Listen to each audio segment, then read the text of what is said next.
Retour au direct sur TV Finance et qui dit vendredi dit Éric Galliègue pour son point stratégique. Bonjour Éric. Bonjour, on ne vous présente plus, mais quand même, on mentionne que vous êtes associé chez Fee Advisor Valcan. Absolument. Voilà. On va démarrer ce point et se pencher sur le bilan, la performance hebdomadaire.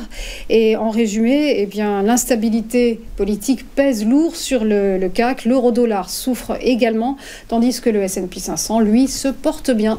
Exactement, c'est très impressionnant cette semaine, puisqu'on a -4 sur le CAC 40, +1 sur le S&P 500, donc un spread de 5%, et en plus un euro qui a perdu 1,4%. Donc on a véritablement une forme de correction, on peut dire le mot, significative, et du cours des actions françaises et européennes, il s'agit du CAC 40, et notre monnaie qui a perdu donc 1,4% en une semaine, c'est important. Donc cela reflète évidemment le cataclysme politique de la dissolution de l'Assemblée nationale.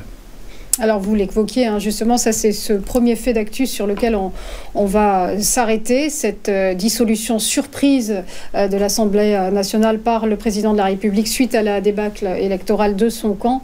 Résultat, les marchés sont plongés dans l'inconnu. Oui, les marchés n'ont pas de parti, ils ont juste le parti de la sécurité, de la certitude. Ils n'aiment pas le risque, ils n'aiment pas le risque, ils n'aiment pas l'incertitude.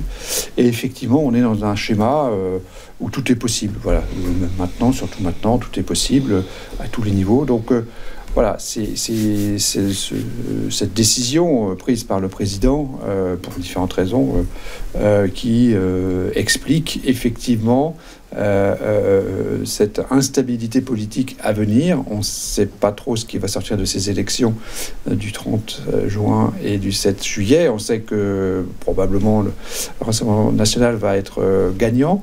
Est-ce qu'il aura la majorité absolue ou pas? S'il n'a pas la majorité absolue, il devra composer avec qui? On imagine un peu, c'était le cas du gouvernement précédent, en fait, qui n'avait pas de majorité, qui devait composer avec les Républicains. Donc, quelle va être l'attitude du président? On parle de démission dans un cas extrême.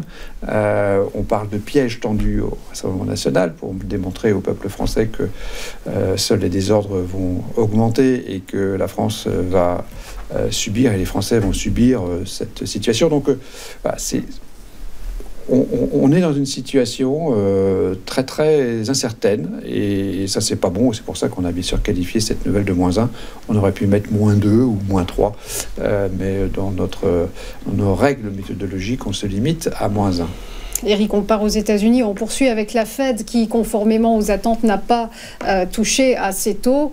Une seule baisse de taux, d'ailleurs, devrait intervenir d'ici la fin de l'année, ce qui pourrait bien finir par éprouver la patience des investisseurs. C'est exact. On a eu cette fameuse réunion du FOMC, du Federal Open Market Committee de la Fed, avec donc un non-événement sur les taux, on s'en doutait bien, pas de baisse de taux, et comment dire, un interview, une conférence de presse donc, de Jay Powell qui a confirmé une attitude assez hawkish, comme on dit, c'est-à-dire, finalement, l'inflation baisse, mais elle est encore un peu élevée, il faut suivre les chiffres, et il faudrait vraiment qu'il se passe quelque chose de fort pour qu'on baisse rapidement les taux.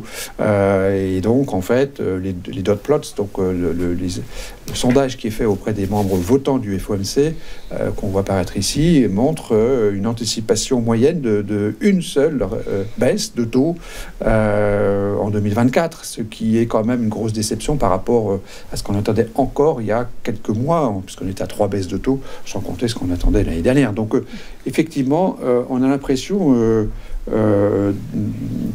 du désert des Tartares ou en attendant Godot, il se passe rien, on attend et ça va bien finir par se passer. Mais entre-temps, effectivement, les taux sont toujours entre 1,25 et 5,5, ce qui est quand même un chiffre élevé et qui pourrait finir effectivement par casser la psychologie des investisseurs qui restent encore aujourd'hui, et heureusement, extrêmement optimistes.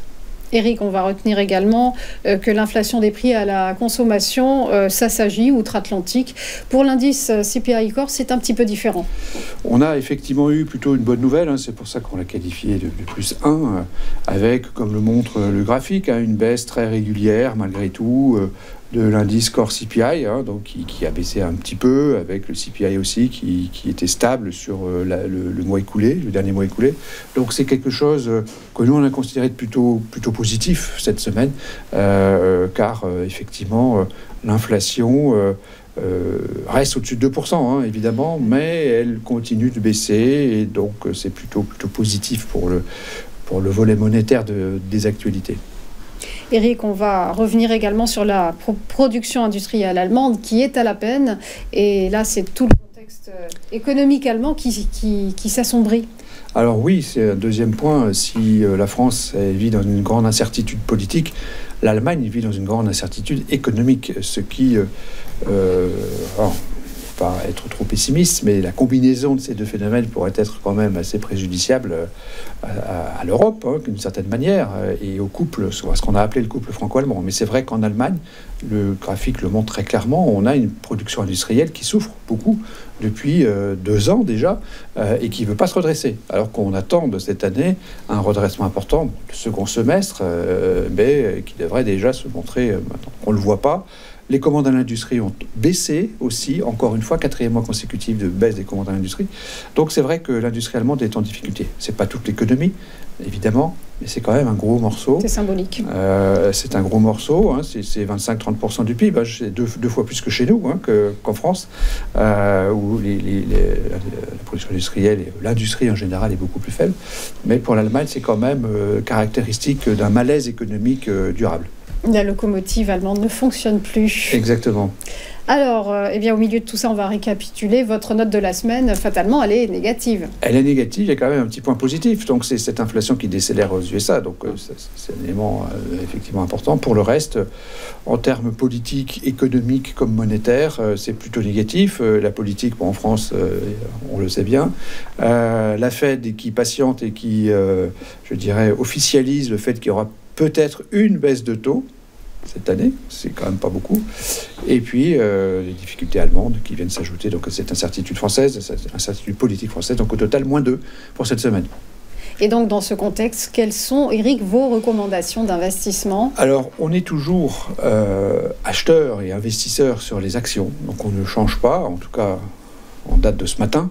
On considère que la consolidation qui a commencé au cours donc, du mois de mars de cette année s'accélère, hein, avec l'objectif habituel de toute consolidation, c'est d'atteindre la moyenne mobile à 1 an, comme on dit. Elle vaut aujourd'hui 7006, on pourrait même dire 7005, 7005, 7006, c'est des chiffres par lesquels on doit forcément passer. Donc on est sous pression.